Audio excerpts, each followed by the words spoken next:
তেলটা গরম করে নিয়েছি, পটলগুলোকে এর মধ্যে দিয়ে দেব। এখানে একটা কাজুর পেস্ট করে নিয়েছি, আর এখানে গোটা জিরে, কাঁচা লঙ্কা, আর এর সাথে আদার একটা পেস্ট করেছি। আর এখানে আরেকটা পেস্ট বানাবো।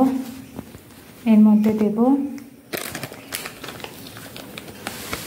হলুদ গুঁড়ো, হলুদ পড়বে ধনের গুঁড়ো, আর সবশেষে দিলাম কাশ্মীর লঙ্কার গুঁড়ো। এবার জল দিয়ে এটার একটা পেস্ট করে নেব। আর এখানে 3 রকম পেস্ট একদম রেডি। পটলটাকে দিয়ে এর মধ্যে হলুদ আর নুন দিয়ে দেবো। এবার হলুদ গুঁড়ো, নুন, ওগুলোকে একটু লাল করে ভেজে নেবো। রাখলে একদম পটলগুলো নরম হয়ে যাবে সুন্দরভাবে। পটলটা একদম সুন্দর করে ভাজা হয়ে গেছে, এটাকে নামিয়ে রাখবো। এই তেলেতেই দিয়ে দিচ্ছি গোটা গরম মশলা, লঙ্কা দিচ্ছি, আদা, কাঁচা লঙ্কা আর জিরের পেস্টটা, তাকে একটু ভেজে নিচ্ছি। তারপর এর মধ্যে দিয়ে দিচ্ছি এই যে হলুদ, ধনে আর কাশ্মীর লঙ্কার গুঁড়ো যে পেস্টটা বানিয়েছি সেটাকে দিয়ে দিচ্ছি। করে কষিয়ে নেব। তেজপাতা একটু করে দিতে, এবার যে কাজুর পেস্টটা বানিয়ে রেখেছিলাম সেটাকে দিয়ে দিলাম। দেওয়ার পর কিন্তু ভালো করে কষাতে হবে,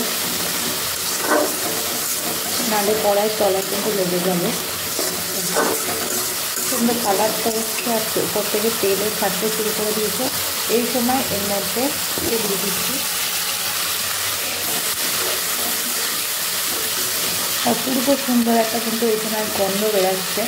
আমাদের ফ্লেভারটা হতে পারছে না, কালারটা দেখেই বুঝতে পারছো। কষিয়ে নিতে হবে একটু। আর এই সময় একটু নুন আর চিনিও দিয়ে দেবো। চিনি নেওয়া হয়ে গেছে, এবার এর মধ্যে ফাটিয়ে রাখা টক দইটা দিয়ে দেবো। দিয়ে ভালো করে এটাকে একটু কিন্তু নাড়িয়ে চাড়িয়ে নিতে হবে। একটু মিশিয়ে নিয়েছি, নেওয়ার পর 1-2 মিনিট মতো একটু ঢাকা দিয়ে রাখবো। একটু পরিমাণ চিনি ঢাকা দিয়ে রাখবো, একটু ভালো করে কষিয়ে নেবো সমস্ত জিনিসটাকে। আর কালারটা একদম অপূর্ব এসেছে, এটা একদম দেখো তেল ছেড়ে দিয়েছে। এবার এর মধ্যে অল্প পরিমাণ জল দিয়ে দেবো, এটাকে একটু ফুটিয়ে নেবো। 2-3টে কাঁচা লঙ্কা আধখানা করে দিয়ে দিলাম, এটাতে একটা সুন্দর ফ্লেভার আনবে। একদম সুন্দরভাবে ফুটে গেছে। ঘি দিয়ে নামিয়ে দেবো, অল্পই ঘি দিলাম, দিয়ে নামিয়ে দেবো। স্বাদ মতো নুন। গ্যাস বন্ধ করে 1-2 মিনিট মতো ঢাকা দিয়ে রাখলেই তৈরি একদম নিরামিষ দই পটল।